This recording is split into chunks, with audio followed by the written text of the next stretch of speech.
Friends, എല്ലാവർക്കും എൻ്റെ പുതിയ വീഡിയോയിലേക്ക് സ്വാഗതം. ഞാനിന്നിവിടെ എഗ്ലെസ് പ്ലം കേക്കാണ് ഉണ്ടാക്കാൻ പോകുന്നത്. ഇതിന് വേണ്ട ഇൻഗ്രീഡിയൻസ് എന്തൊക്കെയാണെന്ന് നോക്കാം. ഇതിന് കുറച്ച് ഡ്രൈ ഫ്രൂട്ട്സ് വേണം. അതിനായിട്ട് ഞാനിവിടെ കുറച്ച് ഡ്രൈ ഫ്രൂട്ട്സ് എടുത്തിട്ടുണ്ട്. കുറച്ച് ബദാം, അണ്ടിപ്പരിപ്പ്, മുന്തിരി, ഈന്തപ്പഴം, അങ്ങനെ നിങ്ങളുടെ അടുത്ത് എന്തുണ്ടോ ഡ്രൈ ഫ്രൂട്ട്സ് അതെല്ലാം ഇടാം. ഫ്രൂട്ടി അത് എന്താണോ ഉള്ളത് അതെല്ലാം ഇടാം. ഡ്രൈ ഫ്രൂട്ട്സ് അതെല്ലാം കുറച്ച് കുറച്ചായിട്ട് എടുക്കുക.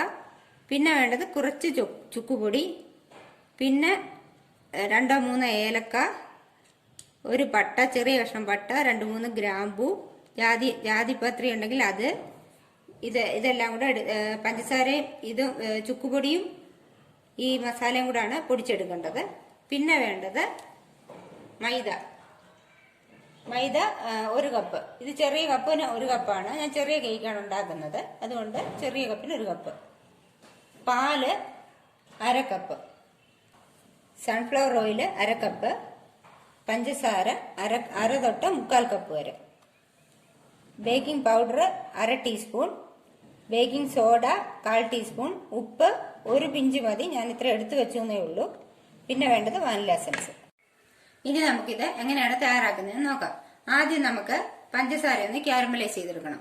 അതിനായിട്ട് ഒരു പാത്രം അടുപ്പിൽ വെച്ചിട്ട് അതിലേക്ക് 3 ടേബിൾ സ്പൂൺ പഞ്ചസാര ഇട്ട് കൊടുക്കാം.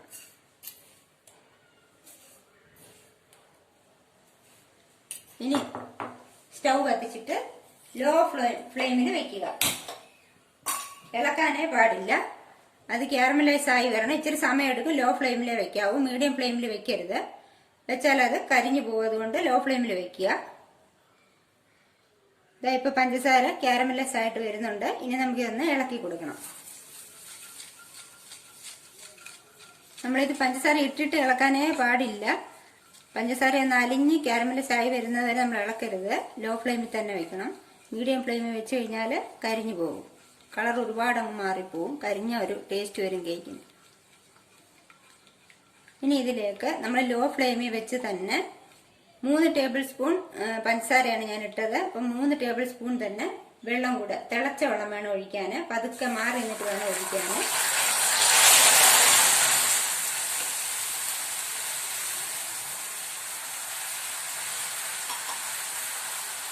അതൊന്ന് ചൂടായതിനു ശേഷം സ്റ്റൗ ഓഫ് ചെയ്യുക.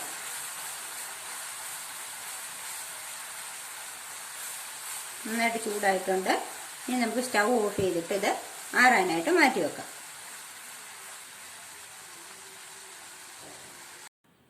ഇനി നമുക്ക് ഒരു ബൗളെടുത്ത് അതിലേക്ക് എടുത്തു വച്ചിരിക്കുന്ന ഡ്രൈ ഫ്രൂട്ട്സ് ഇട്ട് കൊടുക്കാം.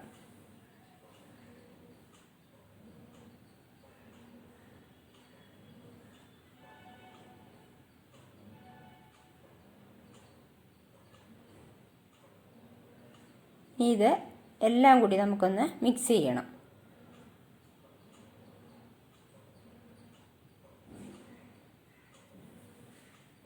ഇത് മിക്സ് ചെയ്തിട്ട് ഇതിനകത്ത് ഓറഞ്ചിൻ്റെ ജ്യൂസ് ഉണ്ടെങ്കിൽ അത് ഒഴിച്ചു വെച്ച് സോക്ക് ചെയ്തെടുക്കാം. അല്ലെന്നുണ്ടെങ്കിൽ മൈദാപ്പൊടി ഇട്ട് ഇളക്കിയാലും മതി.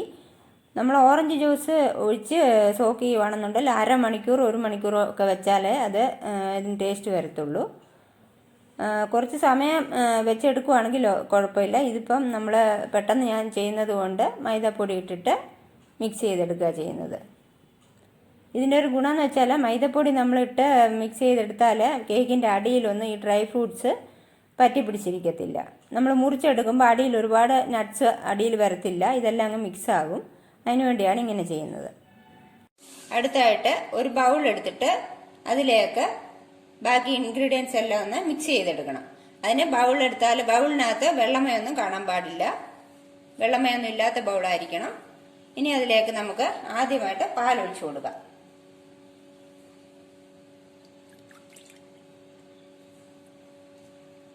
അതിൻ്റെ കൂടെ തന്നെ എടുത്തു വച്ചിരിക്കുന്ന എണ്ണ ഒഴിച്ചു കൊടുക്കാം.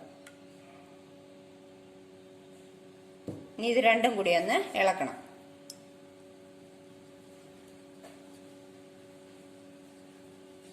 അതിൻ്റെ കൂടെ തന്നെ ഇനി വാനില എസൻസ് അര ടീസ്പൂൺ അല്ലെങ്കിൽ 1 ടീസ്പൂൺ വരെ ഒഴിച്ചു കൊടുക്കാം.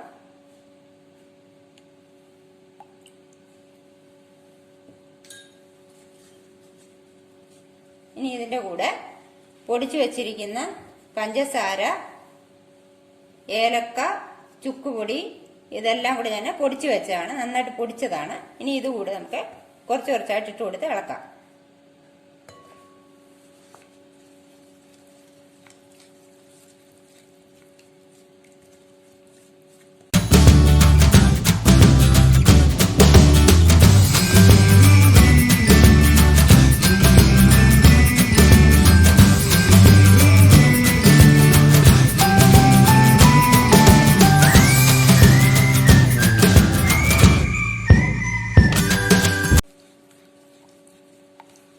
ഇനി നമുക്ക് ഇതിലേക്ക് എടുത്തു വച്ചിരിക്കുന്ന മൈദ, ഞാനിത് മൈദയും സോഡാപ്പൊടി, ബേക്കിംഗ് പൗഡർ ഇതെല്ലാം കൂടെ ഒന്ന് അരിച്ചെടുത്തതാണ്. ഒരു നുള്ളു ഉപ്പ് ഇട്ടിട്ടുണ്ട് ഇതിനകത്ത്.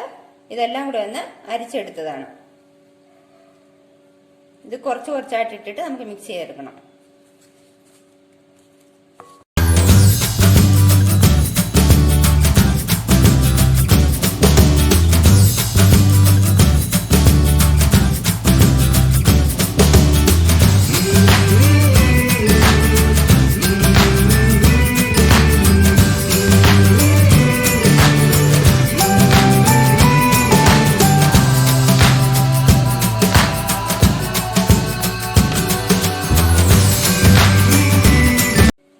ഇനി ഇതിലേക്ക് കാരമലൈസ് ചെയ്ത് വെച്ചിരിക്കുന്ന പാനി ഇങ്ങനെ ഒഴിച്ചു കൊടുക്കണം.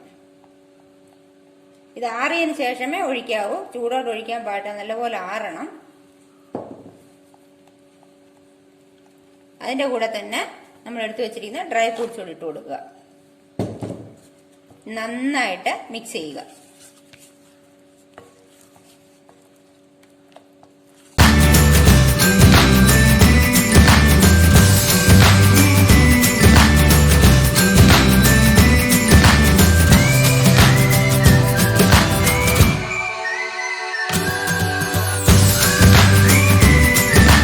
ഇനി നമുക്ക് ഈ കേക്കിന്റെ ബാറ്റർ ഒരു പാത്രത്തിലേക്ക് ഒഴിച്ചു കൊടുക്കാം. ഞാൻ ഈ പാത്രത്തിലാണ് കേക്ക് ചെയ്യുന്നത്. ഇതിനകത്ത് ഞാൻ ബട്ടർ പേപ്പർ ഒന്നും ഇടുന്നില്ല.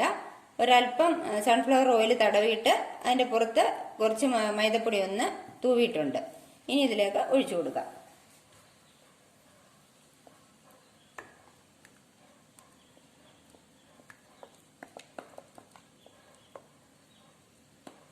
നമ്മൾ സാധാരണ കേക്ക് ഉണ്ടാക്കുന്ന പോലെയല്ല, ഇത് കുറച്ച് കട്ടിയാണ്. പ്ലം കേക്കിന്റെ ബാറ്റർ കുറച്ച് കട്ടിയാണ്.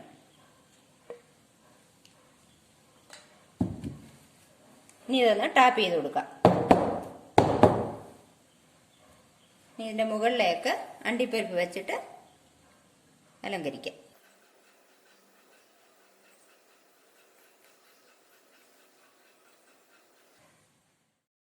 ഇനി ഇത് ബേക്ക് ചെയ്തെടുക്കണം. അതിനായിട്ട് ഞാനൊരു കുക്കർ അടുപ്പിൽ വെച്ചിട്ടുണ്ടായിരുന്നു. 10 മിനിറ്റ് മുന്നേ വെച്ചതാണ്. ഇത് നന്നായിട്ട് ചൂടായിട്ടുണ്ട്. ഇനി ഇതിലേക്ക് നമുക്ക് കേക്കിൻ്റെ ബാറ്റർ വെച്ച് കൊടുക്കണം. ഇതിനകത്ത് ഒരു പാത്രം വെച്ചിട്ടുണ്ട്. അതിൻ്റെ നടുക്കായിട്ട് വേണം വെച്ച് കൊടുക്കാനായിട്ട്. ഇത് ഒരു 45 മിനിറ്റ് തൊട്ട് 1 മണിക്കൂർ വരെ വേവാനായിട്ട് സമയമെടുക്കും. വെന്തില്ലെങ്കിൽ ഒരു 10 മിനിറ്റും കൂടെ വെച്ചിട്ട് വേവിച്ചെടുക്കണം. ഞാനിതിപ്പോൾ വെച്ചിട്ട് ഒരു 45 മിനിറ്റ് കഴിഞ്ഞിട്ടുണ്ട്. ഇത് നമുക്കൊന്ന് തുറന്ന് നോക്കാം വെന്തിട്ടുണ്ടോ എന്ന്.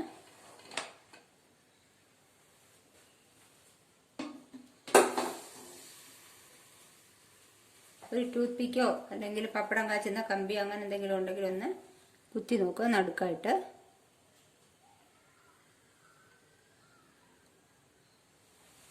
ഇതാ വെന്തിട്ടുണ്ട്. ഇനി നമുക്ക് തീ ഓഫ് ചെയ്തിട്ട് ഇത് ആറാനായിട്ട് മാറ്റി വെക്കാം. ഇപ്പൊ കേക്ക് നന്നായിട്ട് ആറിയിട്ടുണ്ട്. ഇതിന് നമുക്ക് പ്ലേറ്റിലേക്ക് മാറ്റാം.